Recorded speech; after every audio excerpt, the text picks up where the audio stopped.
Bienvenue à tous sur le Hormescast. Aujourd'hui, on se retrouve pour une nouvelle petite tier list. Donc, c'est un format qui vous a vachement plu, je crois. La première tier list qu'on a fait, elle fait 3 fois plus de vues que ce qu'on fait habituellement. Donc, avec Romain, on est parti du principe que c'était un format qui vous plaisait bien. Et on a eu pas mal de bons retours. Donc, voilà, on s'est dit pourquoi pas faire une troisième édition. Donc, comme d'habitude, Romain m'a préparé des sujets. Moi, j'ai pas. Là, j'ai vite fait vu des trucs, mais je me suis pas penché sur la question, donc on va parler un peu en freestyle et chacun à son tour, on va donner son avis sur ces thématiques-là. Donc bon bah, ne perdons plus de temps, commençons. Ok, alors j'ai réparti le truc en trois idées, des questions autour de la prog, du coaching, des questions un peu lifestyle et des questions autour de l'entraînement. Ok. Donc tu verras, j'ai essayé de faire des questions un peu différentes de la dernière fois. Est-ce Je qu'il y a commence. l'alcool? Non, putain, tout le monde nous en a parlé de l'alcool, c'est marrant. Alors, première question autour du changement de catégorie. Ok. À qui tu conseilles de changer de catégorie? Est-ce que ça t'arrive de régulièrement le conseiller à tes athlètes? Et en termes de sur la tier list, tu le mets où? Ah putain, classer le changement de catégorie. Moi, ce que je pourrais classer, c'est plutôt la montée de caté, justement. Genre montée de catégorie. Ah ouais, on peut Parce diviser en deux, que, ouais. ouais. Bah alors déjà, au niveau de la montée, je pense que 90% des gens sont amenés à monter un jour. Parce que 90% des gens, en fait, sont pas assez musclés. Je Ouais, pense je suis que d'accord. c'est une réponse assez simpliste, mais qui résume bien la chose. En fait, si on part du principe que plus tu as de muscles, plus tu es fort, bah en fait, tu devrais optimiser ta masse musculaire plutôt que uniquement ta technique ou je ne sais quoi. Et on regarde bien hein, dans la carrière de chaque athlète, il y a généralement une montée de caté qui se fait, voire même deux, quoi. Donc, montée de catégorie, c'est quelque chose qui devrait se faire plus souvent. J'ai pas mal d'athlètes qui ouais, j'ai envie de rester en 66 parce que je joue le top 5 dans mes régions. Moi, Ouais. je suis là en mode chef. Tu joues le top 5, mais tu deadliftes pas 200 kilos. Qu'est-ce qu'on fait là? Donc, c'est quelque chose que je préconise et voilà. Enfin, faut se rendre compte qu'on fait de la force pour soulever lourd. Donc, voilà, si on soulève et pas lourd et qu'en plus de ça on n'est pas compétitif, c'est qu'il y a quelque chose à faire et Est-ce à que tu manger aussi. est-ce que tu vois souvent des mecs qui se persuadent un peu d'être dans une caté ou veulent pas monter? Ouais, moi, Euh... à l'époque. Ouais, t'étais dans ce cas-là? Bah ouais, en 74, mec, je crevais la dalle. J'étais à 78 à l'année en me restreignant, mais d'une façon, t'as peur, tu vois. Mon corps, il me disait, ouais, va en 83 et tout. Et moi, j'étais là, ouais, mais en 83, je suis plutôt optimisé, tatati, tatata. En fait, au bout d'un moment, j'avais plus peur de faire une compétition parce que je savais qu'il y avait la cut qui arrivait, plutôt que le fait de me louper, le fait de buller, tu sais, les trucs basiques. Et pourquoi Donc en tu voulais fait, pas monter? bah parce que je te l'ai dit, j'étais comment dire, j'étais merde, compétitif dans cette catégorie quoi. Ah, ok. Mais en fait, à chaque fois que je faisais une compétition, alors déjà ma première compétition, je l'ai fait en 74, j'ai loupé la pesée à 300 grammes près. En gros, j'étais tellement déshydraté, tellement mort que j'ai abandonné. J'ai abandonné. Les Alors que petits mec, j'ai farceurs fait. SBD à la maison. Ah non mais ma première prépa, mec, elle était incroyablement loupée. Genre, je fais un déficit, je perds genre 5 kilos en 3 semaines, un truc comme ça. Au dernier moment, du coup, watercut, full mass, etc. Je suis vraiment au bord de la rupture, tu vois. Le soir, je dors en combinaison de néoprène dans mon lit. Donc, tu sais, le truc qui fait bien suer. Je me réveille, j'ai la gorge sèche, j'ai l'impression que je suis dans le désert du Sahara. Et là, je vois sur la balance 74,6. Oh là là. Et tu vois, les 600 grammes, tu sais ce qui t'attend. Du coup, moi, je me dis, mentalité Rocky, je m'habille, je vais courir dehors. Je crois qu'il était 5 heures du mat, un truc comme ça. En fait, il faisait tellement froid que j'arrivais plus à suer, en fait. Je te tapais des burpees, des jumping jacks, je ne suais pas une seule goutte. Et en fait, je me suis posé. J'ai dit, putain, là, genre là, pendant genre, je sais, 5 semaines, un truc comme ça, t'as eu une vie de merde pour au final louper ta pesée. Et il y avait ma collation enfin refit qui m'attendait dans le frigo. J'ai fait, Et nique sa mère. Je l'ai cherché, j'ai commencé à la taper.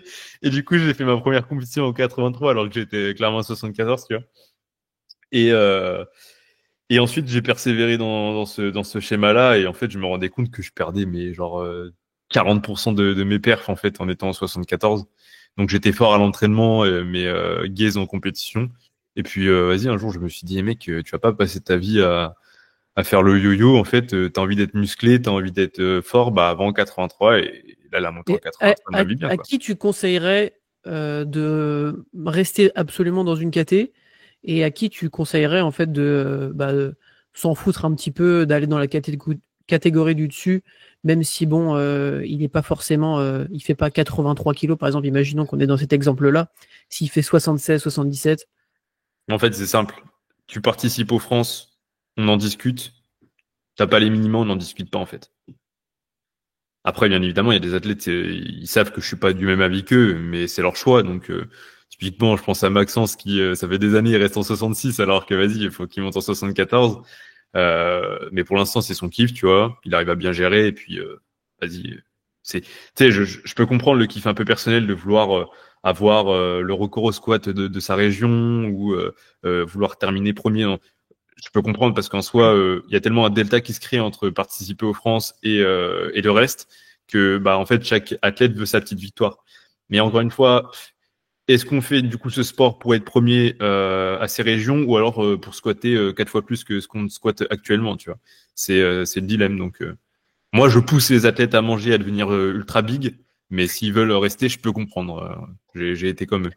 Ouais, bah moi aussi, hein, je pense que c'est nécessaire d'être en surplus calorique, tu vois, pour bien perf et tout. Et en fait, Bah déjà s'optimiser, maintien, c'est pas mal, hein, parce qu'il y en a beaucoup qui sont même pas en maintien, tu vois. ouais, c'est ça. Et en fait, soit être en maintien, voire même en déficit, voire même faire water cut, etc. En Mm. fait, faut se dire que peut-être tu vas faire ta compétition, ok, ça va peut-être bien se passer ou pas bien se passer, mais en soi, ça va quand même être de la fatigue qui n'était pas forcément nécessaire si on part dans l'optique d'une évolution long terme, quoi. Et Ah mais ça, clairement. c'est... Donc, en vrai, au niveau de la tier list, Bah, euh, je mettrais la prise de poids, enfin montée de catégorie forcément estière, parce qu'en fait plus t'es gros, plus t'es fort. ouais, je suis d'accord. Et si on devait classer parallèlement le fait de rester dans sa KT ou de descendre de KT, bah déjà les descentes de KT ça se passe rarement bien. J'ai pas mal d'exemples en tête où en fait les perfs descendent drastiquement et en fait t'es plus du tout optimisé.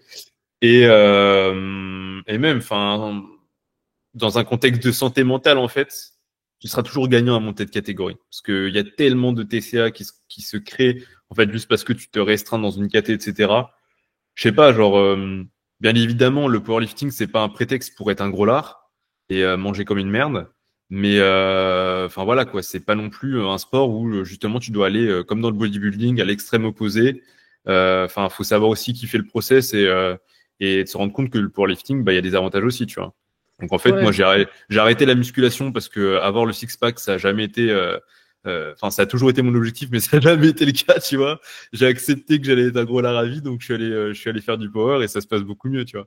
Donc c'est pas pour retourner dans un même système où en fait tu crées des TCA et t'es jamais satisfait, donc faut monter de KT. Et tous les gens que j'ai vu monter de KT, pour le coup, attends, je pense à Jimmy, bah je me mets moi dans le lot, enfin en fait, c'est carrément mieux et tu découvres réellement ton potentiel quand t'es optimisé, quoi. bah ouais, carrément. Et en fait, je vois aussi plein de gens qui ont un niveau, on va dire, loisir et qui se mettent des contraintes de haut niveau, tu sais, en faisant des water cuts, des protocoles et tout, ils se mettent la Bah, pression. ouais, après, si, en vrai, la water cut, enfin, les protocoles de perte de poids momentanée, enfin, je te parle pas de la water cut où il y a la sudation, les trucs comme ça, mais c'est typiquement le petit food mass, les trucs comme ça. En vrai, ok, si t'es à 68 à l'année et que tu veux perdre tes Oui, 2 petits kilos pour aller en 66, je peux comprendre cette frustration de se dire, ouais, je vais tirer avec des mecs qui me mettent 10 kilos, tu vois. Mais, encore une fois, on parle du gars qui, son corps, il est en train de mourir tellement. Genre le mec, il est à 5 kilos au-dessus de sa KT enfin moi encore une fois, faut monter. Mais oui, si t'es à 1 ou 2 kilos au-dessus de ta KT, soit tu fais la compète et t'acceptes de mettre ton ego de côté et de tirer potentiellement avec des gens plus lourds que toi, soit bah tu fais ton petit protocole et ça se passe bien, tant mieux quoi. ouais. Alors, changer de coach. Deuxième question. Dans quel contexte? À toi de me dire. Bah, à toi, vas-y, commence. Ok. Alors pour moi, changer de coach, ça peut s'entendre si bah, on est désaligné avec son coach, si on perd, C'est c'est quoi être désaligné? bah, si on perd un peu la confiance, la relation, tu vois, se dégrade. Donne des exemples. Je sais pas, ça peut être, il y a plus de communication, tu vois. Genre le C'est, coach c'est- qui fait plus son boulot, genre il te répond plus. Ça peut être aussi, tu vois, lié à l'athlète, mais globalement entre les deux, il y a moins le feeling, tu vois. Ok. Euh, le coach propose des solutions qui sont désalignées avec les envies de l'athlète, même si on peut en parler euh, sur le fait que bah, on va, nous, notre objectif, c'est bah, de faire progresser l'athlète et on peut mettre en place des choses qui peuvent, dans un premier temps, ne pas plaire à l'athlète, mais qui est pour son bien. Mais globalement, ça, ouais, genre avoir Donc un tu es peu d'accord un... avec les athlètes qui, parce qu'ils sont pas contents de la programmation, changent de coach. Genre en mode, je te parle pas d'un athlète qui progresse pas. Bien évidemment, s'il est pas d'accord avec la programmation et qu'il progresse pas, bah oui, change de coach, tu vois. Mais t'es d'accord avec le caprice de l'athlète qui, il a pas ce qu'il veut alors qu'il progresse, tu sais, genre, va changer de coach ou alors va faire réellement savoir son mécontentement, tu vois. Non, c'est bah après faire savoir son mécontentement, oui, parce que en fait c'est dans la communication. Et moi je Oui. favorise ça avec mes athlètes. Donc je demande toujours en fait dès que je programme s'ils ont des questions, si tu vois, je peux carrément en fait ajuster une programmation avec les retours d'un athlète, même si je vais pas changer en fait complètement ma manière de programmer parce que en fait l'athlète il aime pas certains trucs. C'est aussi Mm. euh, c'est aussi apporter un terrain où on favorise la communication et on peut être amené à détailler le pourquoi du comment on met un exo ou un autre exo, etc. Donc oui, je favorise la com. Et de l'autre côté, c'était quoi la question déjà? C'était en gros, est-ce que changer de coach c'est pertinent? Ouais, bah de l'autre changer de coach parce que la prog te plaît pas, c'est un peu alors que tu progresses. C'est quoi ton objectif, quoi? C'est progresser ou c'est avoir une prog où t'as des bras tous les jours ou je sais pas Ouais, quoi, ça, tu vois. c'est ça. Non, mais surtout que, enfin, là on parle d'un contexte où c'est toute la prog qui te plaît pas. Bien évidemment, si toute la méthode du coach ne te plaît pas, typiquement, je sais pas, t'es un gars, t'adores les renfos, le mec il te met que du spécifique, bah, je peux comprendre que là tu veuilles changer de coach alors que tu progresses parce qu'en fait tu prends pas de plaisir à l'entraînement. Ça c'est entendable, tu vois. Genre l'adhésion, ça fait partie du socle de la pyramide, donc en fait c'est pas à prendre à la légère. Maintenant, il y a ne pas, comment dire, kiffer sa programmation et ne pas aimer deux, trois détails. Moi, en fait, si je me base sur mon cas, euh, allez, les deux tiers de la programmation, c'est pas des choses que j'adore faire, tu vois. Je dirais même l'entièreté de ma programmation. Genre, quand je vais à l'entraînement, je suis pas là en mode, allez, vite une 4x8, tu vois. Mais en fait, faut passer par là et je fais pas ce sport pour le format, je le fais pour la réussite, en fait, pour la progression. Maintenant, encore une fois, si vraiment ta vie est un enfer parce que toute ta programmation est axée vers quelque chose qui ne te plaît pas, bah, change de coach effectivement parce que de un, tu vas lui mettre des bâtons dans les roues parce que moi en fait, si tu kiffes pas ma prog, tu vas pas y mettre de l'intention, tu vas pas la respecter et en plus tu vas me casser les pieds à me demander 36 000 fois de changer ou alors 36 000 fois la raison de le pourquoi du comment et moi vu que je suis très dans la communication, à chaque fois je vais te faire un monologue d'une heure pour tout expliquer et en fait, j'ai avoir l'impression que bah, juste il y a pas l'entente parce que tu veux pas la faire. Je pense que c'est bien pour les deux justement qu'il y ait une rupture à ce moment-là. Mais faut encore une fois, comme tu disais tout à l'heure, faut savoir pourquoi tu t'entraînes en fait. Qu'est-ce que tu recherches dans un coaching? Est-ce que tu recherches un coach qui est tout le temps en accord avec toi et qui fait tout dans ton sens? Ce qui peut être le cas chez certains coachs qui ont sûrement peur de perdre leurs athlètes. Ou alors tu préfères un coach qui est juste, qui sait t'écouter, qui sait te faire confiance mais qui par moment en fait bah, reste dans sa méta parce que c'est aussi son boulot. C'est comme, je sais pas, tu vas voir ton banquier demain, tu lui dis ouais, bon, c'est un mauvais exemple parce que les banquiers sont des voleurs, mais tu lui dis ouais, est-ce que tu peux me placer mon argent sur tel livret? Et lui, tu sais, il sait qu'il y a un livret qui est beaucoup plus optimisé pour toi, tu vois. Genre, je sais pas, place-moi mon argent sur mon livret A, et lui il te dit ouais, mais il y a le LEP, tu vois. Et genre, toi tu te dis ouais, mais vas-y, fais-moi gagner de l'argent, mais place-le-moi sur mon livret A. Il va dire bah non, chef, il y a le LEP qui va te rapporter 3,5%, je sais pas quoi. Et tu sais, il va te forcer et il va gagner parce que c'est lui qui a raison. Bah, c'est la même chose pour le coaching en fait. Si genre il y a un truc qui est plus optimisé pour toi et que c'est 5% de ta programmation, mais crois-moi que je vais te pousser à le faire. Et au pire des cas, si vraiment on a essayé et que c'est une torture pour toi et que le manque d'intention fait que ça ne te fait pas progresser, bah c'est ok. Et généralement, c'est en 2-3 semaines où on prend comment dire, on met en place l'ajustement. Je vais pas te laisser un an avec le format si tu l'aimes pas. Donc sur ce niveau-là, enfin à ce niveau-là, changer de coach, voilà.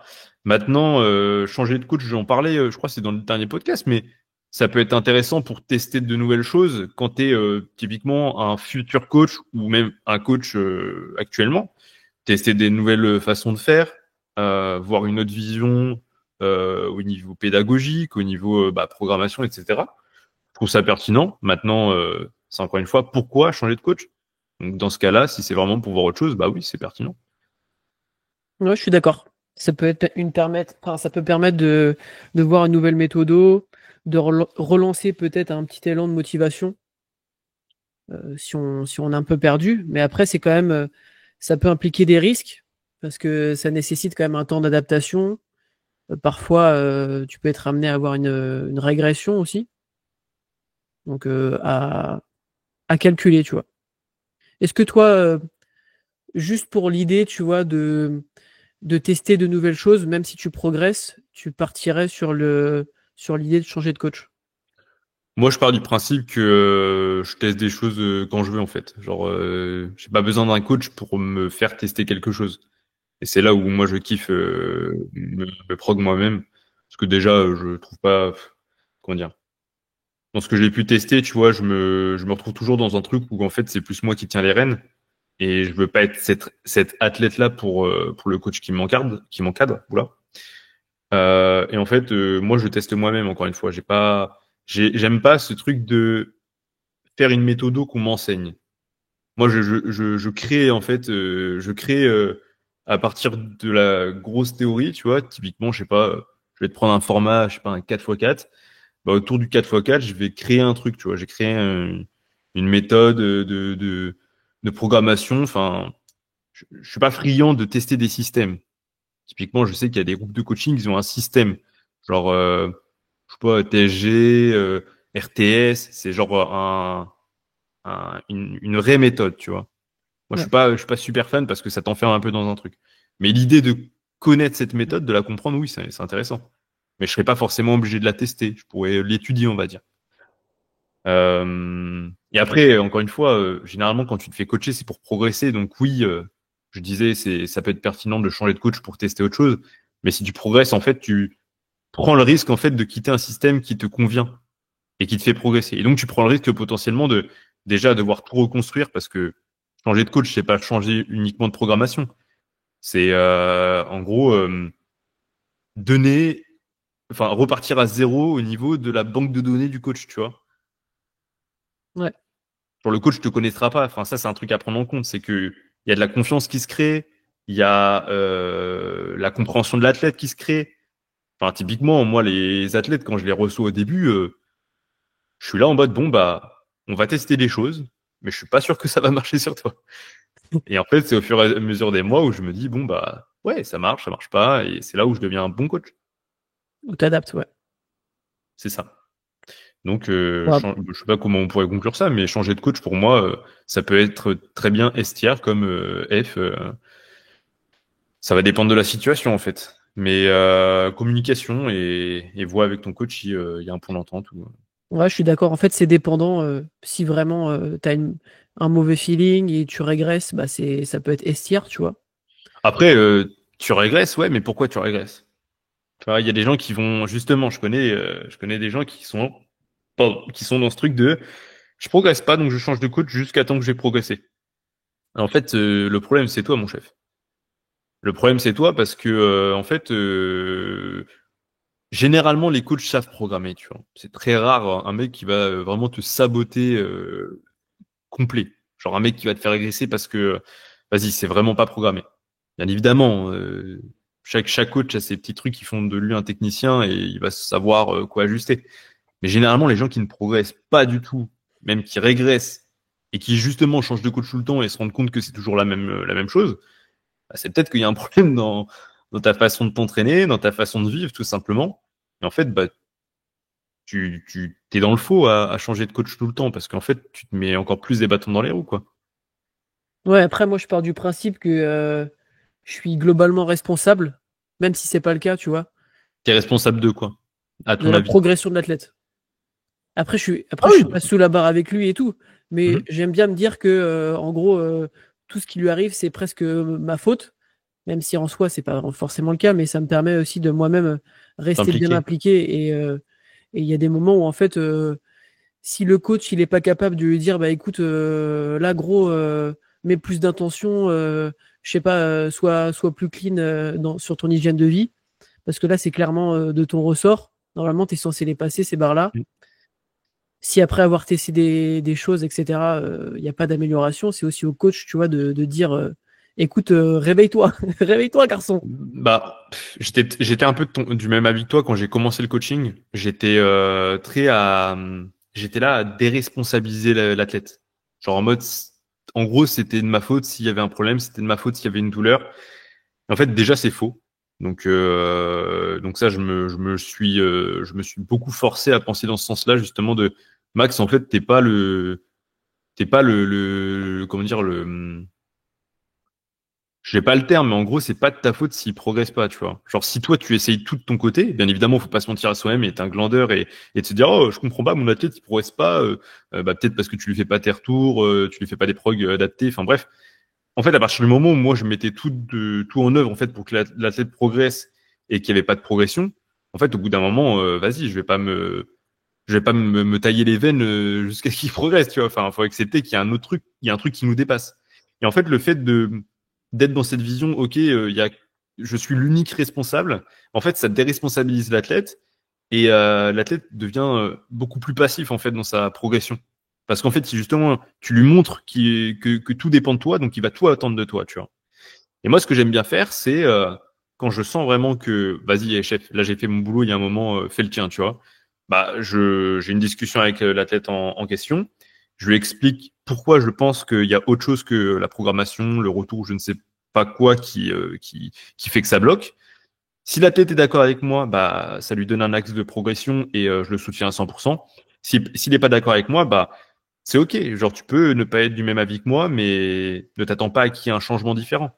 Parce que si tu fais toujours les mêmes choses en boucle et que tu t'attends à un résultat différent, alors que moi, j'ai arrêté de faire justement les mêmes choses en boucle, que j'ai testé toutes les choses, que voilà, bah, c'est que il Non, va y on avoir est un sur la problème. même longueur d'onde on est d'accord. Parce Oui. que toi, tu vas vers la communication, Ah bah oui. tu vas dire, tu vois, au mec, écoute, gros, bouge-toi, tu vois, c'est ta responsabilité. Je parlais plutôt de la responsabilité du coach vis-à-vis aussi du fait de dire à son athlète, écoute, j'ai fait mon taf, fais le tien, tu vois. Bien sûr. Mais Et comme je le en disais tout fait, à l'heure, il y en il y a a qui des ont gens, du mal à parler. ils ont besoin d'avoir le petit, la petite tape derrière la nuque. Oui, et il y en a qui veulent pas cette tape-là, et si tu leur mets la tape, bah, ça va leur faire mal et ils vont arrêter le coaching. Et il y a plein de coachs qui ont peur justement de la confrontation et de dire les choses.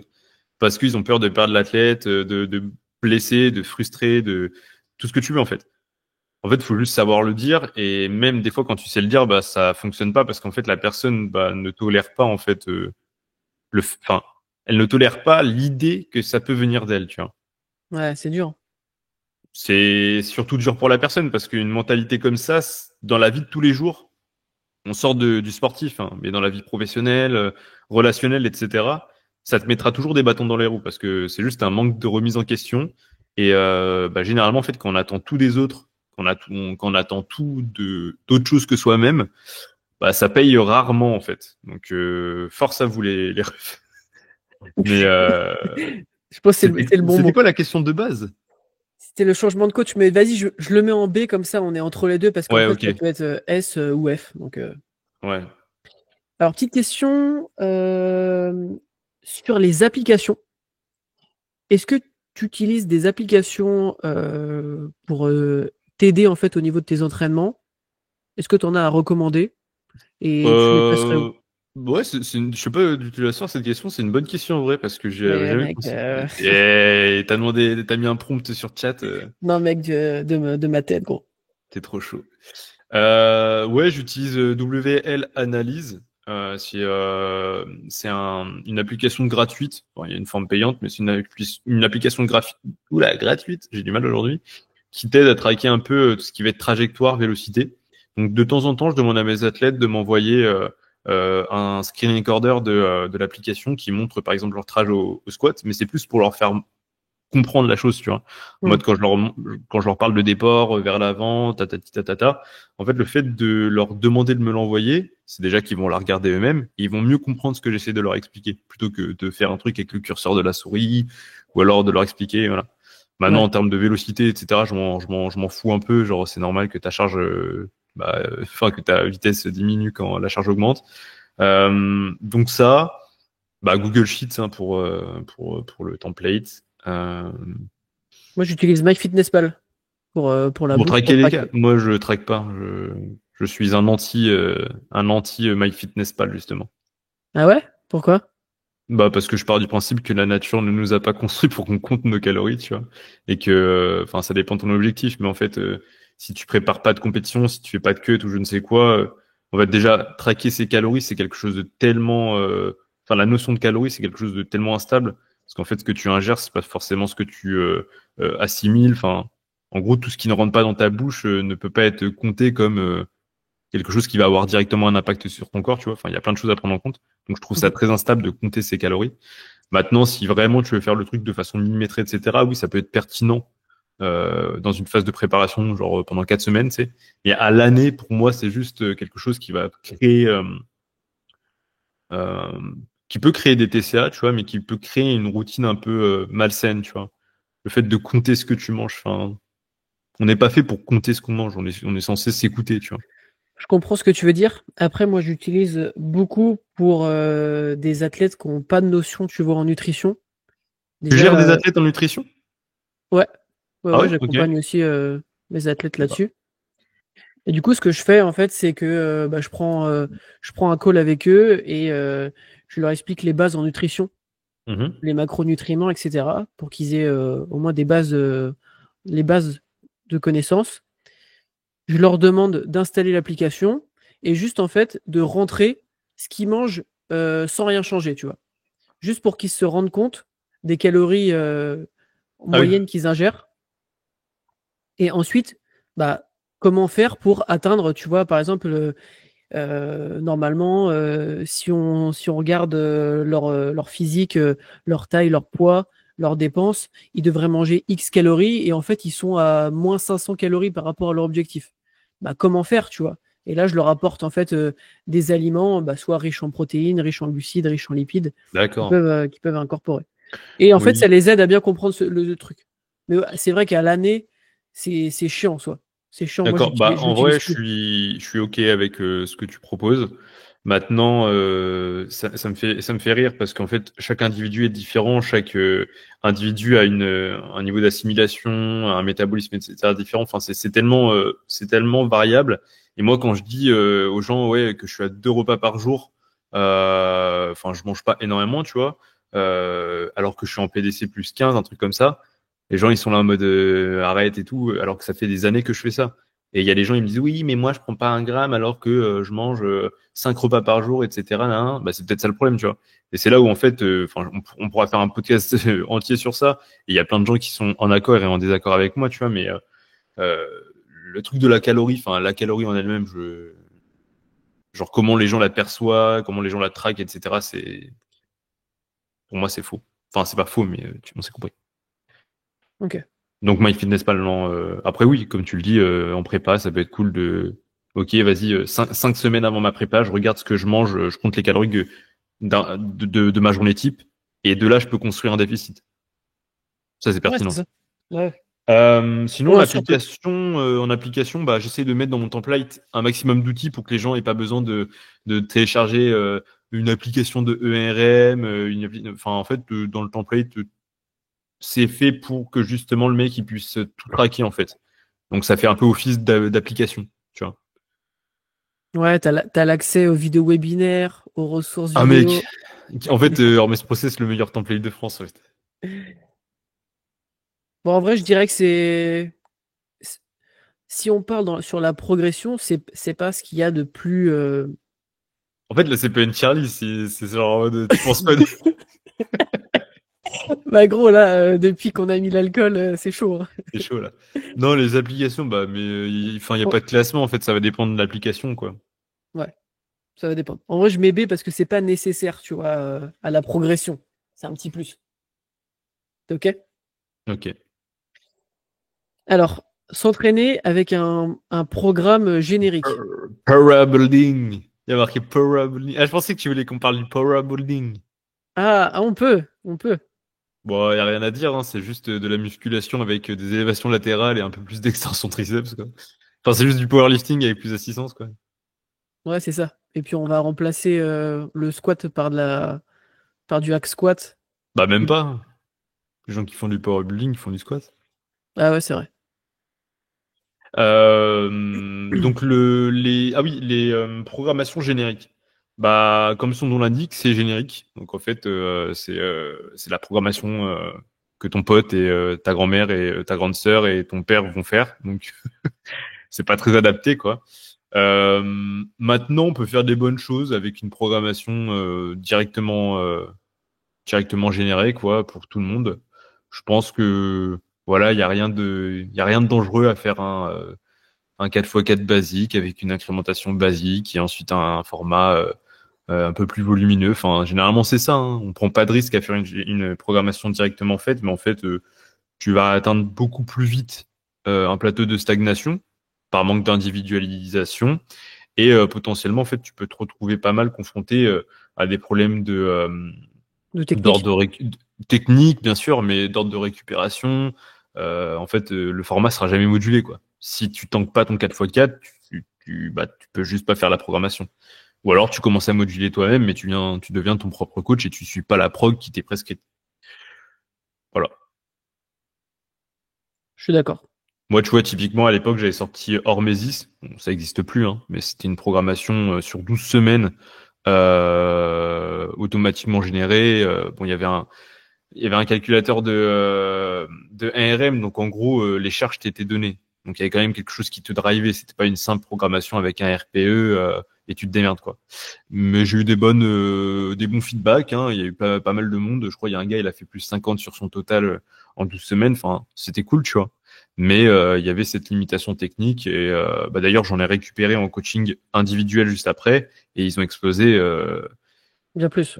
bien plus, tu vois, parce que techniquement il y avait un suivi et parce que il y avait des adaptations, quoi. Ouais, c'est mieux que rien quand même.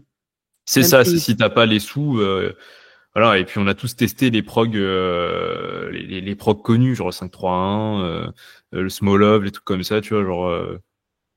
Ouais, Donc faut passer par là, je pense. Donc je mettrais en B, tu vois. ouais, en B, je suis d'accord. Ça me paraît bien. Alors, au niveau. Ah oui, c'était ça. Je me disais pourquoi j'avais mis la FF Force. Alors, faire une compétition. Enfin, non, faire de la force, mais ne pas faire de compétition. Attends, t'as mis le logo de la FF pour ça? Je J'avais pas. pensais, je pensais, je pensais t'allais me demander qu'est-ce que tu penses de la FF.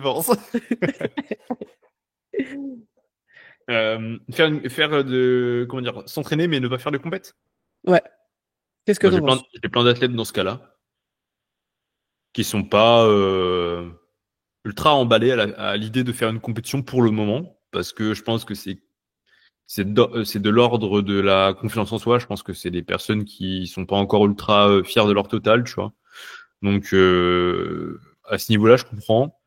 Et je peux comprendre le truc bah, j'ai pas envie de faire de la compétition parce que le mec, il va juger qu'en fait, le powerlifting, c'est plus une structure dans sa vie. C'est le moment où je vais à la salle me dépenser, tu vois. C'est pas forcément un loisir parce qu'il cherche la performance, genre vis-à-vis de lui-même, mais c'est pas non plus le sport, on va dire, académique, où il y a de la compétition, euh, où il y a ce processus, tu vois.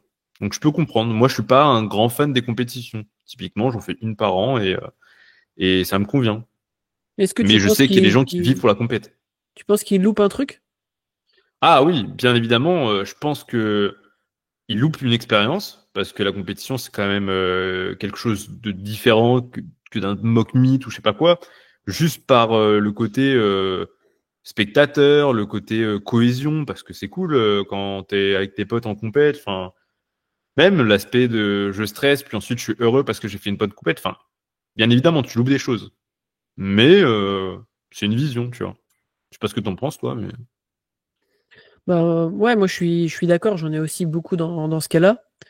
Mais moi je pousse quand même mes athlètes à tenter l'expérience, à faire une compétition. Ceux qui en ont jamais fait. Parce qu'en vrai, on se le cache pas, mais dès qu'on sort d'une compétition, bah on a envie de faire mieux. Enfin, je sais pas, ça nous crée un petit truc. moi je suis lessivé pendant un mois, je fais plus rien pendant un mois. Ah ouais? Bah oui, moi j'ai toujours subi mes post-comp. J'ai jamais eu ce truc de demain je m'entraîne. C'est les gens qui s'entraînent dès le lendemain, j'ai jamais compris comment ils faisaient. Bah Ouais, après, les tu vois, petites semaines de programme. ça te fait vivre une ambiance, ça te met on va dire un cadre pour performer. Ah ça je suis C'est d'accord. quand même une expérience, tu vois. Et je trouve aussi que bah, il y a un autre sujet juste après, mais qui fait lien, c'est le fait de se mettre une deadline. Mm. Tu vois, d'avoir un truc qui nous drive. Parce que franchement, c'est vachement redondant de s'entraîner. Si en plus tu es dans une période où tes perfs n'avancent pas comme tu le voudrais ou quoi, et ben ne pas avoir en fait un objectif précis à une date précise, bah tu peux rentrer dans le côté je suis lassé, c'est routinier, tu vois, Ouais, je suis d'accord. et avoir ce petit côté ok, tel jour faut que je sois prêt, j'ai la compète, tu vois, ça met un petit coup de boost et ça te permet des fois d'assumer des entraînements qui sont difficiles, quoi. Bah c'est généralement vers comment dire dans ces périodes-là que j'oriente la personne vers une compétition. Tu sais, je le sens en mode moins dans le coaching, Moins investi, ouais. moins investi. Et en fait, je lui dis bah écoute chef, ça serait pas le moment de te rebooster un peu avec un objectif, tu vois? Parce que là je te sens plus trop dedans. Et soit en fait la personne justement se lance à ce moment-là dans la compète, ou soit la personne arrête le sport en fait Ouais, et c'est se ça. met à faire du volleyball. Ouais. Mais non, la compétition ça reste quelque chose de spécial et qu'il faut tester une fois dans sa vie. Et j'ai jamais vu une personne qui a testé sa première comp et me dire ouais c'était gaze. J'ai un athlète, sa première comp, la pire comp que j'ai jamais vue. Genre le mec il a bullé sur deux mouvements je crois. Et en gros, ces openers, c'était des openers à genre moins 60 kilos de son ARM. Enfin, le mec était flingué le jour J parce qu'en fait, il m'avait pas du tout dit qu'il s'était pas entraîné, qu'il était cuit. Enfin bref. Et pire compte de sa vie. Genre moi, j'étais là en mode, je me tenais la tête quand il passait tellement genre j'avais du mal pour lui en fait. J'étais là, j'étais trop mal. Et à la fin de la compète et tout, je vais le voir, je fais bon, pas trop déçu. Là, il me fait ouais, non, franchement, c'était génial et tout. Genre, je l'ai regardé, j'ai fait ah, ok. Bon, là, il a arrêté parce que je sais pas, je crois il a un travail qui est trop prenant. Mais en tout cas, même lui, il a réussi à kiffer sa compète alors que moi, je me serais enterré sous terre, quoi. Tu sais, le coach, il veut tellement pas être associé à l'athlète qu'en fait, genre, il est là pour les premières barres et après, il y a Et personne dans gros, l'attente. tu sais que j'ai déjà vu ça, genre des coachs en mode ça se passe mal et de base, ils sortent de la tente, ils vont avec l'athlète sur le plateau, tu vois. Là, ils étaient comme ça derrière la tente, ils se cachaient. J'étais Tu sais, là, je genre, sais pourquoi tu fais ça. tu sais, le caméraman, tu vois juste un Oui, œil. tu vois le caméraman qui est en train de te cadrer, t'es là en mode arrête de filmer. Oh merde. Donc, ouais, non, faire une compète estière. Estière? Bon, ouais, c'est banger. Ouais, c'est banger. C'est Et tu banger. vois, et même des personnes, tu vois, qui se disent, oh, j'ai pas le niveau, en fait, En fait, aller en régional, hein, aller voir ce que c'est le réel niveau et pas le niveau Instagram. ouais, et puis même, en fait, moi, je me dis, tu vois, que je fasse même troisième, quatrième, cinquième. Si tu vois, pendant la comp, j'ai battu un de mes PR, tu vois, je suis content déjà. Ouais, clairement. La compète, c'est Ouais, juste la consécration, enfin la concrétisation de son travail, de son momentum. Enfin, c'est le moment où tu exploites et tu fais des belles choses. Mais ouais, je disais, il y a trop de gens, ils pensent que le niveau Instagram, c'est le niveau de base. C'est en mode les mecs sur Instagram qui minimum 200 kilos au squat. Non, non, les gars, allez voir une région. Et même moi encore, je viens de Normandie. Normandie a un petit niveau. Enfin, c'est pas mal, tu vois. Là où on est, c'est comment ça s'appelle? Ligue ligérienne. ouais. C'est pas mal aussi, tu vois. Mais 80% des gens, ils ont des perfs mid. Genre, c'est moi, les athlètes qui me disent ça, en tout cas, genre en mode je suis pas prêt à faire de la compète parce que j'ai pas le niveau. Mais chef, je te jure que la dernière compétition sur laquelle je suis allé, tu faisais partie du top 5, hein, tu vois. Ouais, c'est ça. Donc faut pas se baser sur Instagram au niveau des perfs. Ça suit, mais se mettre une deadline. Bah banger, sans deadline, en fait, tu peux pas. En fait, sans pas deadline, mais sans objectif.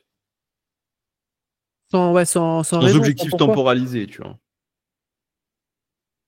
Ouais. En fait, si tu te dis, ouais, bon, advienne que pourra, je vis ma vie au jour le jour, je trouve ça chiant, en fait. Moi, j'aime bien vivre ma vie en me visualisant un petit peu plus tard et avec des trucs de, ok, je dois attendre ça à ce moment-là, etc. Enfin, Ouais, bah moi, c'est ce que j'aime bien faire avec mes athlètes, leur dire, bah, pendant X mois, là, on va bosser ça. Et puis, ouais. à la fin, cette date-là, on va pouvoir envoyer la sauce. Mais c'est comme quand tu joues à un jeu vidéo. Bon, je suis pas un grand gamer, donc je parle d'un sujet que je ne maîtrise pas. Mais je pense que c'est un peu pareil. Tu achètes le jeu vidéo, pourquoi? Pour le finir, en fait. Quand tu achètes le jeu vidéo, tu te dis pas, bon, bah, je vais tester, enfin, pas je vais tester, mais bon, bah, je vais faire et on verra. Non, tu te dis, je vais tryhard le jeu et je vais le terminer le plus vite possible. En fait, quand Ouais, tu commences le sport ou quand tu fais le sport, faut que ça soit la même chose. Bien évidemment, en respectant les échelons, mais ça marche avec le jeu solo, mais t'as aussi pas mal de jeux multijoueurs où en fait c'est infini. Et là, oui, tu non, mais faut arrête avoir de rentrer dans les détails. Là, tu commences à me... Non, mais en fait, là, Tu on m'as parle d'un jeu lancé là. multi. T'as Non, lancé mais, le geek. non, mais moi, typiquement, j'étais le genre de mec, je jouais une fois aux jeux vidéo sur GTA, j'allais sur la map libre et j'allais taper des gens. Genre, pour moi, c'est ça un jeu vidéo, mais je peux comprendre l'idée de. Je sais pas, les gars, ils parlaient de Elden Ring. Ouais, bref, Ouais, tu as c'est compris. ça, Elden Ring. Et ça, c'est un jeu, j'en ai entendu parler. Et en fait, le truc, c'est que t'as ton objectif, tu veux terminer tous les boss, quoi. Ouais, ouais, globalement, c'est ça, ouais. Et pour y arriver, bah, faut être bien, bien actif, quoi. T'es pas passif. Ouais. D'ailleurs, les gens qui jouent à Elden Ring, généralement, enfin mes athlètes qui jouent à ça, c'est pas des, euh, c'est pas des gens ils vont à l'entraînement les mains dans les poches, hein. En même temps, c'est un jeu assez exigeant, même si ça reste le plus facile. Enfin, Ouais, bref. on a affaire à un nerd. Euh, alors, prendre un temps, genre un temps off complet. Genre en mode, Genre une semaine de repos. ouais, une semaine de repos, voire genre un mois de repos, tu sais, carrément. Ouais, faut pas forcer. Une semaine banger. Moi j'aime bien en fait. Là, bah typiquement après les 300 au terre, mec, j'ai pas pris une semaine, mais je me suis entraîné 2 fois à la place de 4. Ça m'a fait du bien. Par moment en fait, en fait, imagine-toi toute ta vie aller à tes 4-5 séances par semaine sans genre en mode sans bah, sans louper en fait. Bah, tu vas te retrouver genre tu t'imagines aller en vacances et genre tes parents ils disent ouais enfin tes parents je dis ça comme si on était des enfants. Bref ta meuf elle te prépare une bête de sortie genre en mode ouais on va aller visiter le Colisée ta et tu fais ouais trop bien. Par contre je vais faire mon SBD de 3 heures juste après tu sais genre tu te presses de sortir du Colisée pour aller faire ton vieux squat là. Non, enfin, pour moi, il y a des périodes où, en fait, parce que justement, tu as quelque chose de prévu, tu vas pas t'entraîner. Hmm. Après, il y en a beaucoup, ils ont cette mentalité, les travailleurs de l'ombre, en mode, je m'entraînerai jusqu'à ma mort, tant que j'ai pas, en fait, arrête-toi, genre, vis ta vie un peu. Enfin, la vie, c'est pas le power. Et tu vois, typiquement, un red flag, si ton coach t'engueule parce que tu pars en vacances. Bon, Maxence, je l'ai engueulé il y a pas longtemps parce qu'il part en vacances toutes les 2 semaines. C'est un autre sujet. Mais en fait, kiffe ta semaine off et au pire des cas, tu reviendras avec beaucoup plus d'envie et donc potentiellement, tu recréeras un meilleur momentum. Après, je suis pas forcément d'accord parce que il y a des personnes, en fait, bah, avoir une super journée, tu vois, c'est s'entraîner pour eux. Tu vois, la vie, Viens, vas-y, on rentre dans le psychologique. Pourquoi ces personnes-là ont besoin de s'entraîner d'après toi?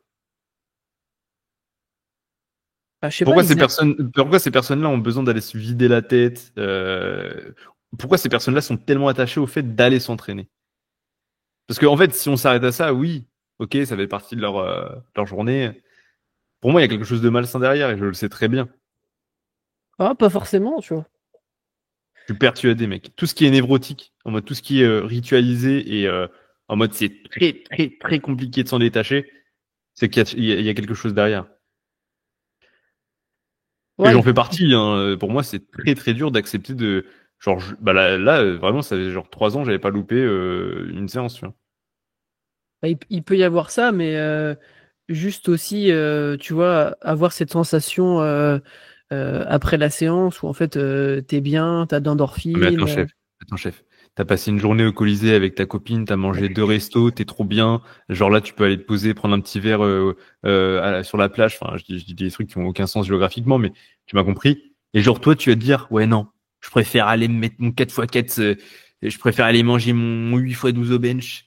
Tu Non, vois, bien genre, sûr non. que non. Bien sûr que non. Donc, Mais si après, t'as genre, besoin, ajuster, tu vois, se lever un peu plus tôt en vacances et aller à la salle et après faire toute sa journée de vacances. ouais. Bah écoute, je suis pas. Mais je suis d'accord que c'est important de Je, pouvoir je- couper parfois. je suis d'accord avec toi sans pour autant moi enfin, le faire. Typiquement, là, je vais partir en vacances dans, je sais pas, un mois, un truc comme ça. Crois-moi, je vais kiffer ma semaine de vacances. Tu me verras pas parler power, tu me verras rien faire power en fait. Tu vas pas t'entraîner du tout? Bah, je peux pas, c'est au fin fond de la Dordogne, donc la première salle, elle est à 1 heure, je crois, un truc comme ça. Et justement, je vais pas prendre 2 heures de ma vie pour aller m'entraîner, plus ces 2 heures d'entraînement. Hmm, je comprends. Je vais faire des pompes et je ferai du running. Ah bah non, t'entraînes pas, mec. Mais ça, tu vois, j'aime bien. Alors moi, l'activité physique, donc de ce que tu disais en mode le mec qui aime bien avoir ce moment-là dans la journée, ça je valide. Genre j'ai besoin d'être actif dans ma journée. Par contre, faire du power en vacances, en fait le truc c'est que le power, moi je le considère plus comme quelque chose qui rythme ma vie, tu vois. Mais c'est pas une source de plaisir ultime. Non, mais Genre tu le considères pas comme une activité physique comme une autre? non, enfin oui, si, c'est mon activité physique, mais par exemple, faire un five avec des potes plutôt que d'aller m'entraîner, je préfère, tu vois. Genre pour moi, c'est pas mon loisir le power. Genre quand je m'entraîne, c'est parce que je kiffe cet aspect de j'ai des objectifs, les atteindre, etc. Mais je prends pas de plaisir réellement pendant ma séance. Genre c'est dur physiquement, etc. Là où taper un foot avec tes potes, aller faire un petit jogging zone 2 dans la nature, enfin, c'est pas la même sensation, tu vois. Pour moi, le sport à haut niveau, Moi, j'aime bien m'entraîner. Ah, mais je sais qu'il y a des gens qui adorent ça, tu vois. Je sais qu'il y a des gens qui adorent ça. Moi, c'est pas, je déteste pas ça, mais je suis pas là en mode, ouais, je vais aller m'entraîner, tu vois. Genre, non. Mais je sais qu'il y en a, ils sont comme ça et respect, tu vois. C'est cool. Moi, j'aime m'entraîner, j'aime finir des séances qui sont difficiles, tu vois, où j'en ai chié. Oui, Et enfin, tu aimes la sensation d'avoir fait le boulot. Mais momentanément, quand on chie, t'es pas là en mode, à part si t'es masochiste, un bon, peu, ouais, on l'est tous un petit peu, je pense, mais un peu. ouais, je sais pas. Après, Mais, je dis ça parce que je pense qu'il y en a pas mal, ils complexent de ne pas forcément kiffer de ouf, tu vois. mais en fait, moi, je pense que, tu vois, juste le fait de, des fois, prendre une semaine off complet, ça permet aussi de, tu sais, de raviver la flamme et Ouais, de retourner à l'entraînement hyper déter. Et tu vois, oui, ça c'est peut ça. être même l'occasion de se remettre une petite deadline et après repartir, tu vois. Donc, Bah, c'est comme faire son retour pendant la séance ou de le faire juste après. En fait, quand tu laisses un petit moment entre deux choses, tu as le temps de réfléchir, tu as le temps aussi de redescendre.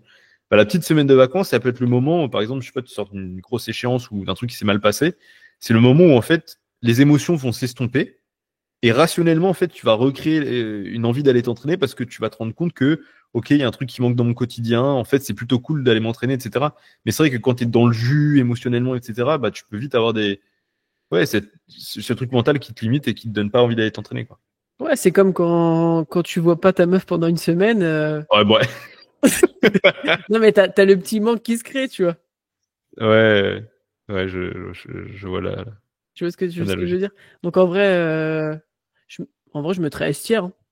Ça se trouve, il y a tous les gars derrière Enfin, notre écran, ils sont là en mode ouais, non, c'est trop cool quand il n'y a pas ma meuf, je peux jouer à Elden Ring. euh, en vrai, tu le mettrais où? Oh, vas-y, S, hein, en vrai, c'est cool de partir en vacances. Allez. Par contre, des gens qui. Non, parce que moi, j'ai des athlètes, les partent pendant 2 mois, on est où là? Et là, si tu passes par là, t'as intérêt de ce côté 260 à ton retour. Autre question. Donc là, on part plus sur l'entraînement. Tu vois, il y a un beau mec en singlet, Ah, un, c'est moi que t'as mis, putain, j'avais pas vu. un calbar. Alors, je voulais parler de ta boisson d'entraînement. Est-ce Ah, que, mais genre, mec, là, tu me demandes de révéler des secrets plus secrets que le FBI, en fait. t'as le droit de dire je passe, tu vois, si jamais Non, non, c'est non, top secret. T'en as une, toi? Pas vraiment. De l'eau. De l'eau? Ah ouais, enfin, Ah oui, mais non, mais toi, t'es le mec qui dry scoop ses électrolytes. Moi, je dry scoop les électrolytes parce que ça gâche mon eau. Mais fais-toi une boisson à côté. Genre une mini bouteille. Ouais, mais j'aime pas en fait, c'est désagréable. J'ai déjà testé et Ouais, mais je suis pas sûr que ça soit pertinent de prendre un moi shot. non, moi non Ouais, plus, mais c'est je mieux que sais que rien. c'est pas le truc le plus opti, mais c'est moins que rien, tu vois, je me dis ça. Ok. C'est quoi comme Et électrolyte que tu prends? les électrolytes NutriPure. Et c'est pas électro-pur? Ouais, c'est ça. Ouais, ok, je les ai déjà testés. Goût orange? Non, l'autre. Je crois qu'il y a. Ouais, c'est peut-être ça ou Genre, un autre. t'aimes pas, toi? Moi, je les aimais bien, justement, ça rajoutait un goût et tout. Ouais, mais j'aime bien l'eau, tu vois. Ok, je comprends. J'aime bien l'eau. Et parfois, tu vois, je rajoutais aussi du sirop, tu vois, pour avoir une dose de sucre Ok. dans mon eau. Mais là, généralement, j'ai arrêté. Trop, trop de sucre. En plus, des fois, je me prenais des petits paquets de bonbons et en fait, Ouais, mais justement, s'il y a bien un moment où tu dois prendre du sucre, entre guillemets, le sucre, comme on l'entend, c'est c'est pendant la pendant séance, tu l'entraînement. vois. Ouais, mais après, forcément, enfin, genre, je pars du principe que en soi, en 2 heures, tu peux quand même assumer sans avoir besoin de prendre plein de Ouais, mais il y sucre. a assumer et rendre efficient. Pendant Oui, deux oui, heures, oui, je peux ne pas boire d'eau, mais est-ce que ça va être efficient c'est vrai. enfin, est-ce que, tu vois? Je partais d'une idée où en fait, je me restreins un petit peu parce que j'ai tendance à un peu abuser avec ça, tu vois. Avec le sirop? Avec les bonbons. Ah oui, les bonbons, non, mais ça, c'est autre chose. T'as juste Genre, pas en acheter, en fait. genre, je me dis toutes les séances en mode ah, j'ai bien fait mon squat, t'as les petites récompenses. Et tu te mets à manger 10 Ah, bonbons, tu sais. c'est une mauvaise idée d'avoir un paquet de bonbons dans son sac, hein. Ouais. Mais du coup, j'en ai plus. Ok. Et là, je mets du sirop ou je mets pas de sirop. Et toi, alors, au niveau de la boisson? Alors moi, les vrais connaissent vite fait, mais c'est une boisson que je mets toujours une update en place. En ce moment, on est sur... Alors, c'est un mix de chez Lidl, où il y a jus de gingembre pur, 80%, jus de citron, et le dernier, je crois que c'est un jus de pomme.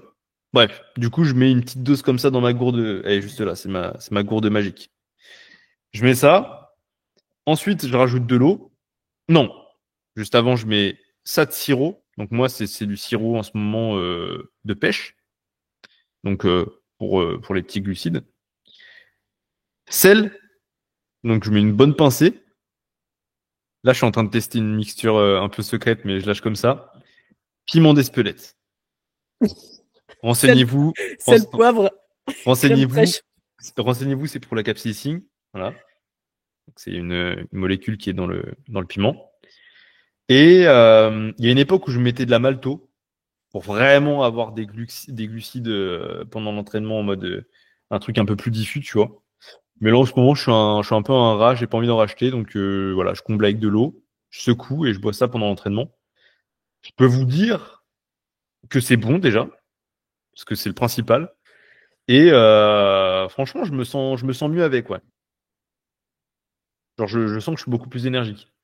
Et en début d'entraînement, une fois par semaine, et ça augmente de semaine en semaine, je prends un peu de caféine. Donc, par exemple, 50 milligrammes à partir de la semaine 2, et je finis à 100, voire 150 en semaine 4. Et je ne monte jamais très haut. Ok. Et est-ce que je mange pendant l'entraînement? Non, je mange pas.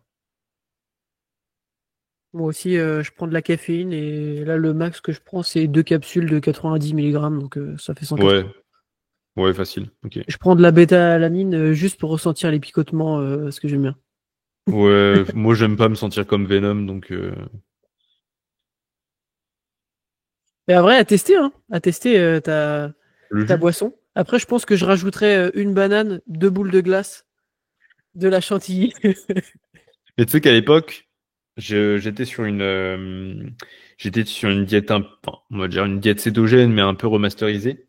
Et le seul moment où j'avais un apport de glucides, c'était pendant la séance. Et je buvais 2 ou 3 briques de candiop chocolat. Ah ouais. En vrai, c'était masterclass. Vu que tu t'as pas le goût sucré, ça existe plus. Il existe que pendant ta séance. Déjà, ça te donne envie d'aller t'entraîner parce que tu sais que tu vas avoir tes candiopes au chocolat. Mais franchement, c'était cool. Genre le fait d'avoir vraiment du sucre au bon moment, le bon timing. Mais Bon, c'était il y a il y a 4 à du 5 lait, ans, ça, hein. dans du Candyop, non? Ouais, mais je le digérais bien. Enfin, il y a pas de. Ok. Après, c'était il y a 4-5 ans, donc peut-être que mes souvenirs sont flous. Mais... Bon, en vrai, la boisson de l'effort, ça reste estière. Ah, mais oui, les gens qui ne consomment rien, mais rien pré et intra, je sais pas comment vous faites pour. Bah, je pense que vous avez des problèmes au niveau de la performance parce que c'est sûr que si vous changez cette habitude, va y avoir des changements, quoi. En vrai, quand il fait chaud, avoir une boisson salée, c'est super. Ouais. Après, il n'y a pas que le sel dans les électrolytes, mais oui, déjà, si tu mets une pincée de sel, c'est cool. Alors toi, en tant que personne qui déteste les autres personnes, s'ent- s'entraîner en groupe avec un gym pro. Et bah, tu vois, je vais pas aller dans ton sens parce que je commence à kiffer, mec. Non. Non, en vrai, moi, j'aime bien être efficace. J'aime pas trop perdre mon temps, passer 3 heures à la salle, ou alors me refroidir, sortir de mon focus. Mais tu vois, il y a certaines séances, j'aime bien prendre le temps de parler, justement. Genre, typiquement, l'autre fois, la salle, elle était fermée, donc j'ai fait mon primaire à la maison et j'ai fait mon ternaire en salle, ce qui est de base l'inverse. Du Ouais. coup, bah, j'étais sur mon ternaire. Bon, j'ai fait une séance de merde parce que j'étais grave pas focus. Mais j'ai bien parlé avec les copains, c'était vachement cool. Donc, moi, je suis quelqu'un qui s'entraîne seul. Genre, je vais pas à la salle pour qu'on me suive. En mode, j'ai jamais fait ça et j'ai pas envie. Genre, tu sais, il y a des gars, ils font les mêmes séances ensemble. Tu sais, des gym bros. Oui, oui, oui. Ouais, moi non, frère. À part si t'es exactement comme moi, t'as les mêmes perfs que moi et t'es quelqu'un qui parle pas entre les séries, etc. Vas-y, mais non, genre. Est-ce que genre t'as un individu que tu préfères? Genre, est-ce que tu préfères le gym bro qui est Ah. silencieux ou le mec qui te tape la discute? Moi, je préfère le gym bro quand il est absent, quand il est malade. Il est muet. Non, non, en vrai, c'est cool, tu vois. Genre, j'aime pas la notion d'être accompagné, mais par contre, de croiser des gens et en mode pendant ta série, tu rigoles vite fait et tu y retournes, ça, j'aime bien. Mais aller juste avec une personne qui te suit partout, j'ai jamais testé, ça me tente pas, non. Moi, au tout début, j'ai fait ça. Parce que quand je faisais de la muscu, j'allais avec un pote. Et en fait, Ouais. ce même pote, bah, une fois que je suis parti de la salle, en fait, il a arrêté. Parce qu'en fait, il y allait que parce que Mais j'y allais. mec, c'est qu'il y a une théorie, c'est vraiment ça, hein. C'est que dans tout duo de gym bro, il y a le mec qui suit et le mec qui s'entraîne. Je te jure que, gros, tous les groupes que j'ai vus, c'était ça. Mais ouais, moi aussi, je suis de ton avis. J'y vais pour faire mon entraînement. Et ça me fait chier d'être un peu retardé par d'autres personnes ou quoi. Mais je t'avoue que bon, moi, je suis quand même assez sociable et j'aime bien taper la discute et tout. Mais souvent, là, tu vois, par exemple, à la dure entière, on reste quand même des powers et on a cette notion de l'entraînement où en fait Hmm. on discute et puis au moment de se refocus, tu vois, Ouais, mais quand tu parles avec Roger qui te raconte sa vie, parce qu'il vient à la salle pour raconter sa vie, justement, c'est un peu relou, quoi. Ah ouais, mais Mais Roger, Roger, mais tu vois, Roger, il sait pas, tu vois, il sait pas qu'il y a un moment où il faut s'arrêter de parler, oui, retourner, c'est tu vois. ça. Et qu'est-ce que je voulais dire? Merde, j'avais un truc pertinent à dire. Moi, je sais plus. Ça va me revenir, peut-être. Après, il y a le Mais côté, j'avais fait un post aussi là-dessus, mais il y a le côté motivation, se pousser, ouais, bien sûr. et puis assurance, tu vois, d'avoir un mec qui te spot. Après, là, on parle un truc qui parle à même pas 5% de notre audience parce que les gens s'entraînent dans des salles commerciales. Donc, généralement, c'est pas le cas, mais nous, on s'entraîne dans une salle de power. Donc, en vrai, Ouais. je pense, nous, on a le luxe un peu. Tu vois, genre, on est entre mecs pareils, on s'entraîne pareil. Enfin, c'est plutôt cool, quoi. Donc, tu le passerais où, toi? S'entraîner en groupe, vas-y, c'est cool. Ah, Vas-y. c'est cool si c'est bien géré, en fait. Et s'entraîner tout seul. En vrai, je trouve que c'est cool parce que des fois, ça te permet d'être un peu plus en introversion. En fait, je vais te dire un truc. Moi, je passe pas 4 heures à la salle, non pas parce que j'ai une prog différente des autres, c'est juste parce que je suis quelqu'un qui va droit au but, en fait. Donc, s'entraîner seul, c'est cool quand t'as une vie à côté et quand t'as des choses à faire. Ah oui, et le truc que je voulais dire. Moi, ce que j'aime bien aussi, c'est quand je vais à la salle, j'ai passé ma journée à faire des retours, à parler avec le nombre d'athlètes que j'ai. Enfin, donc je parle avec beaucoup, beaucoup de personnes, etc. Je passe des appels à droite à gauche. Enfin, j'ai une journée remplie de ouf socialement. J'aime bien aussi ce truc de quand je m'entraîne, bah, c'est mon moment où je coupe, pas je coupe le lien social, mais c'est le moment où je parle plus en fait, tu vois. Et du coup, peut-être qu'il y a des gens, c'est à l'inverse, ils passent une journée où ils sont seuls, où il n'y a pas d'interaction, et du coup, ils ont besoin le soir de rattraper ça. Moi, c'est un Ouais. peu à l'inverse, du coup, tu vois. Donc, je m'entraîne 2 fois par semaine au home gym et j'aime bien ces entraînements-là. Et je m'entraîne 2 fois à la durée entière et j'aime bien ces moments-là parce que ça me permet d'équilibrer la balance. Mais je t'avoue, 4 fois par semaine à la durée entière, ça me ferait un peu chier, je pense. Ouais, je comprends. Et en plus, il y a cet aspect de faut que tu tournes, donc tu dois parler, tu dois prendre l'information, tu dois t'adapter aux autres. Enfin, je trouve que c'est un peu fatigant aussi, tu vois. Ouais, et puis surtout quand tu as une énorme séance et que tu es constamment dérangé, enfin, tu dois enlever ton casque, te remettre. Moi, j'enlève pas, je fais genre de pas entendre. Tu vois? Donc les gars, si vous me parlez et que vous pensez que j'ai pas entendu à cause de la réduction de bruit, c'est peut-être vrai, mais c'est peut-être pas vrai. En vrai, je mettrais les deux au même niveau. Ouais, ouais, Voilà. d'accord. T'as vraiment fait un screen de ma vidéo, quoi.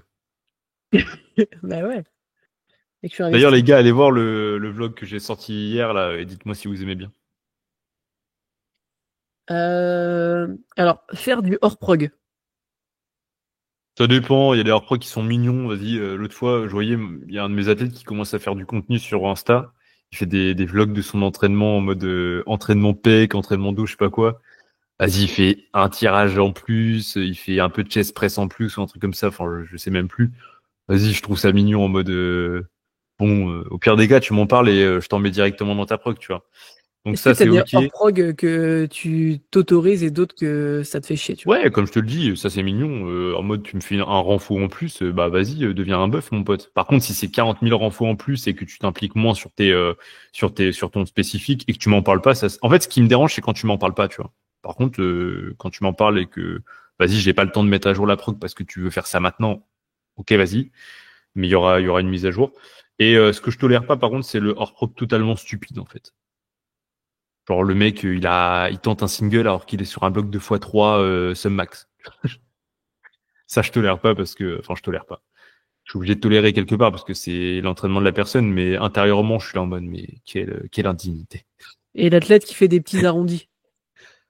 Bah ça me fait chier parce que je lui explique en fait comment je fonctionne. C'est pas en mode je proc pas au RPO ou je sais pas quoi, donc que la charge elle fasse 140 ou 142, c'est pas dérangeant.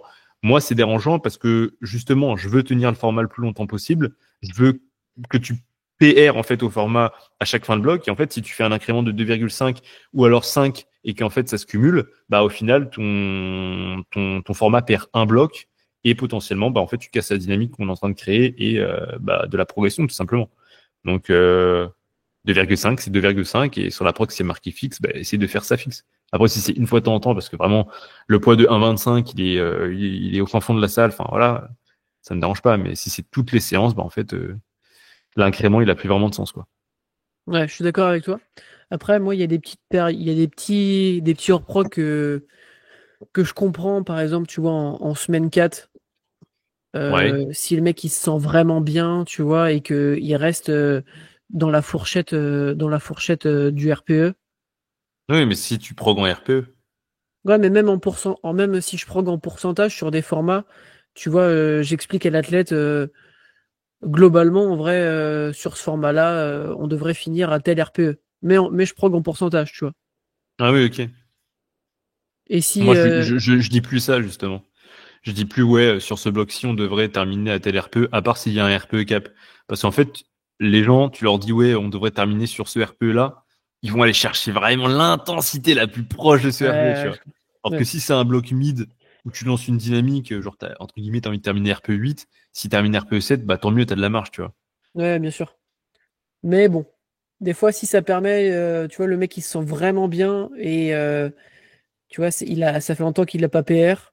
Aller chercher un petit PR comme ça, c'est pardonné, tu vois. Ah mais Alors, ouais. gros, on dit ça, mais moi c'est mon quotidien, hein. Je crois, j'ai rarement vu une fin de bloc qui se termine à peu près comme je l'avais programmé. Ah ouais? Si, non, j'abuse. Mais non, non, les gens, ils aiment bien aller en semaine 4 chercher. Mais c'était surtout à l'époque où je prescrivais beaucoup de RPE cap. Là, on est plus sur une charge imposée, donc c'est plus simple de driver ça, quoi. Mais oui, oui. En vrai, si c'est en semaine... En fait, c'est l'incohérence qui m'énerve. C'est le mec qui va faire ça à n'importe quel moment, sur n'importe quel format, juste parce qu'en fait, son gym bro, il lui a dit, allez, chef, pas le mot interdit, voilà, quoi. Ouais. Bon, pour le côté académique, on va mettre F. Parce qu'il faut pas abuser, faut respecter la prog. Voilà, voilà. Dis-leur. Se chronométrer, pardon, à l'entraînement. Pour comment dire, dans une idée d'être efficace et de pas perdre son temps, c'est S tiers. Maintenant, en termes d'efficience et d'individualité, ou vraiment prendre en compte en fait notre état momentané, c'est pas une bonne idée parce qu'en fait, on fait pas non plus des clusters et on s'imposer une charge quelque part, c'est aussi prendre le risque de ne pas écouter son corps et de potentiellement en fait faire une mauvaise série juste après. Donc en fait, si vraiment tu veux aller vite dans ta séance et être efficace et que t'as pas le choix, bah, chronomètre-toi pour avoir un truc bien standard. Et si t'as le temps, bah en fait, soit tu te chronomètres parce que justement t'as un gars qui a tendance à trop parler et du coup en fait t'en oublies ta séance. Et si t'as un gars, on va dire un peu comme moi où bah t'es focus et tu sors rarement de ce focus-là, bah fais comme moi, écoute tes sensations et vas-y quand tu te sens prêt, quoi. Ouais, je suis plutôt d'accord avec toi. Après, moi, je proque des temps de repos. Pour donner une idée, justement, je mets toujours le temps de repos minimal. Comme ça, je pousse la tête aussi à se bouger un peu parce que on en parle, hein, mais les gens qui font des straight sets avec 10 minutes de repos entre chaque set, bon, je peux comprendre que votre séance dure 4 heures, mais en fait, vous pouvez grave enchaîner, quoi. Donc, voilà. Ouais, des fois, Tu te chronomètres, toi, ou pas? moi, ça m'arrive. Ah ouais? Sur un Ouais. format basique, genre pas cluster? Ouais, sur un format basique. Juste pour un peu dans la même optique que MyFitnessPal, Ouais, juste pour me donner un peu un une ordre idée, d'idée. ouais, un ordre d'idée de là où j'en suis. Et des fois, je me rends compte, je regarde le chronomètre. Putain, 7 minutes! Faut que j'y aille. Ouais. Moi, ce que Ouais. je fais généralement, c'est straight set 4 minutes, assistance 3 minutes, top set back-off. Donc le top set, je mets 6 minutes et le back-off 4 minutes. Voilà, c'est les standards à peu près de mes temps de repos que je prescris. Ouais, c'est ça. Bah après, moi, ça dépend aussi de la difficulté de la série. Mais j'essaye d'enchaîner le plus vite possible quand ça reste facile. Après, avec mon temps de pratique, je m'écoute quand même pas mal. Hmm. Je sais quand je suis apte. Mais c'est juste pour me donner ouais, une ordre d'idée et des fois, ça me permet aussi d'y aller parce que des fois, je prends un peu trop mon temps.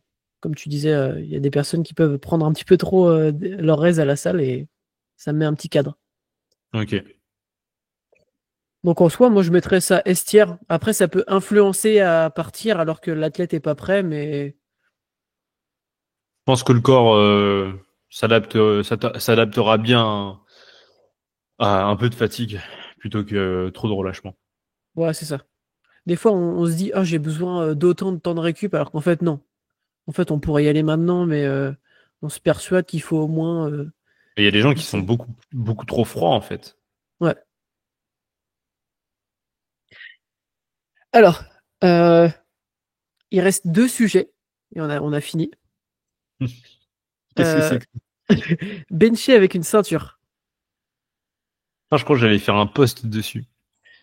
Bench shaking ceinture. Il y a plusieurs cas où ça peut être pertinent. Il y a plus de cas où c'est pas pertinent en fait. Est-ce que tu as Donc je déjà testé? m'explique. Ouais, bah, bien sûr. J'aime pas parler d'un sujet que je n'ai jamais testé. Donc d'ailleurs, je suis en train de, je crois, je suis en train, je sais plus. Mais en tout cas, j'avais prédit de faire un post sur ça. Et justement, je m'étais remis la ceinture à l'entraînement sur une séance pour m'imprégner un peu du truc. Et c'est là où je me suis rendu compte que vraiment aucun intérêt.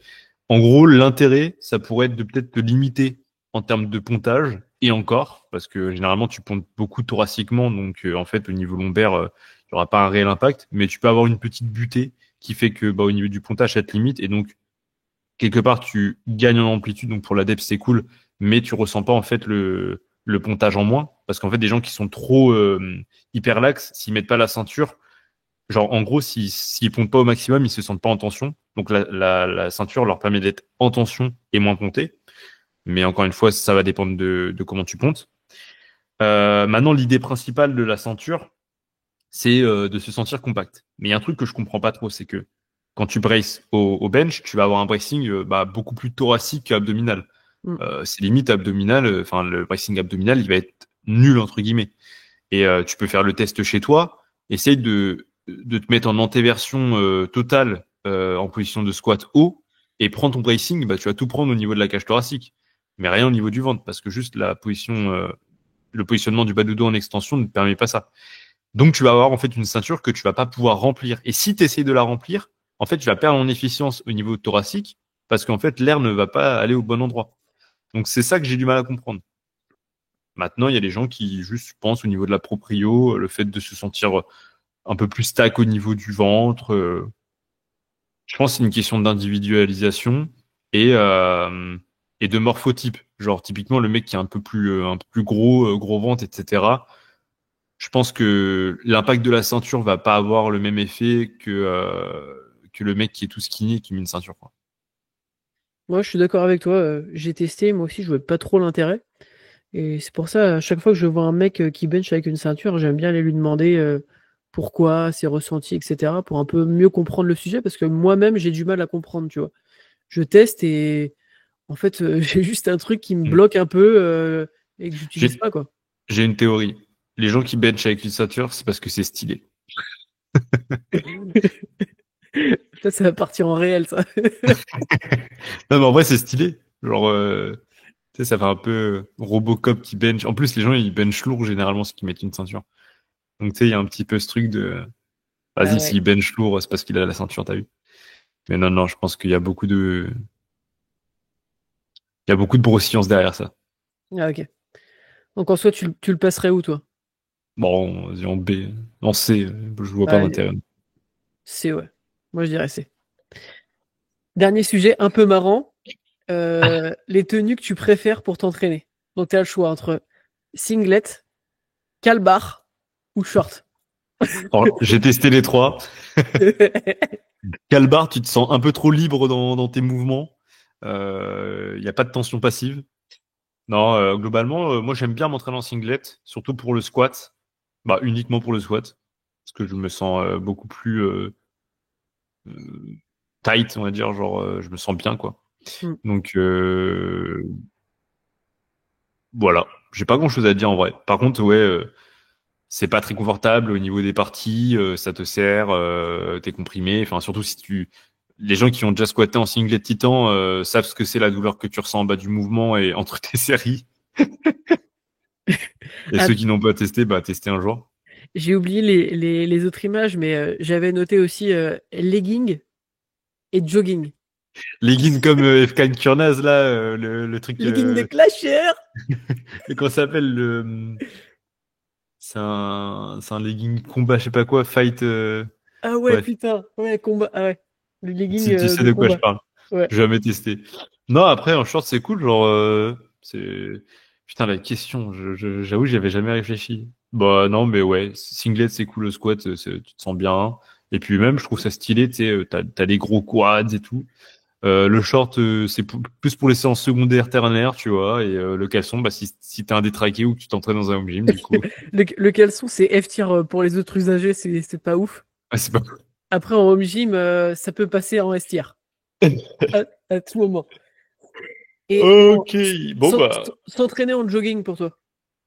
Guess, à part si t'as une séance squat row bench, mais terre en jogging c'est une mauvaise idée. Après il y a des gens ils aiment bien apparemment, mais j'ai déjà essayé et même sans essayer en fait tu crées de la friction. Donc théoriquement en fait tu te limites juste. Moi, ça m'arrive quand il fait froid. Mais c'est pour ça Juste, c'est pour ça que tu tires pas sur 300. juste parce que il y a le confort, quoi. Mais c'est vrai que ça limite un peu. Ouais, non, je suis pas fan. À part si t'as une proximité de barre un peu à chier, mais dans ce cas-là c'est un autre sujet. Bon, ça t'a plu? Bah toujours, hein, toujours des bons goûts. Est-ce que tu penses qu'il y a le potentiel d'en faire une quatrième? Franchement, faut que je me chauffe, hein. Faut que j'ai de nouvelles idées. Mais après, là, j'ai quand même Ouais, mais en pas fait, mal bataillé. pour que les gens ils s'abonnent, faut que tu dises oui, oui, t'inquiète, il y en a 5 de prévus encore. Écoutez, les gars, à 1000 likes, on part sur une troisième, une troisième émission de la tier list. Donc, on attend vos likes. À 1000 likes, on fait une tier list sur les alcools. Ok. Torse nu, bourré. C'est ça. POV, les flics arrivent à la fin. Oh my god, les flics arrivent à la fin. La fin vous étonnez. La fin, vous étonnez. Ouais. Bon, viens, je mets ça dans le titre. Vas-y, vas-y. Vas-y. Non, en vrai, Bref, c'était cool. J'espère que vous avez kiffé, les gars. yep. Et abonnez-vous toujours, likez. Et c'est bien les podcasts, mais faut passer aussi à l'action. Donc, n'hésitez pas à rejoindre le coaching. Envoyez-nous un message et on verra un petit peu qui pourra s'occuper de vous et qui vous permettra d'atteindre Plein votre potentiel. meilleur niveau. C'est ça. Bon, allez, à la prochaine, l'équipe. Ciao, les gars.